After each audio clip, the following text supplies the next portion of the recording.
otvoren je ovog leta, danas smo u Crnoj Gori, u Porto Novom, otvoren je ovog leta, a projekat je u saradnji sa Azerbejdžanom i danas smo bili na čaju koji je bio preleš i ja se osjećam ovde kao da sam u filmskom gradu.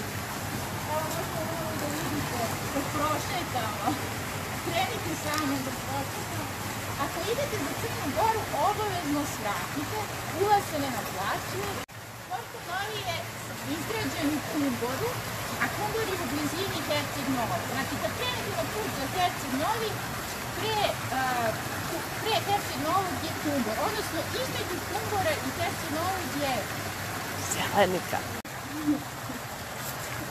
Ovaj video snima gospođa Teča, a ovde sa nama šetaju i moj bratić i sestrica, a tamo napred vodi Teča.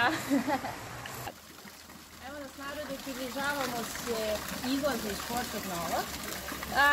Nisam na snimku vam prikazala sve, bili smo u delu da su jahte, da, pristanište za jahte, ima i velikih i malih jahta, čak i jedrenjaka i to je zaista cool odrađeno i arhitekta je baš vodio računa za svaki detalj, jako uspešno arhitektonsko rešenje po mom mišljenju. Baš sam se oduševila i ćao, do idućeg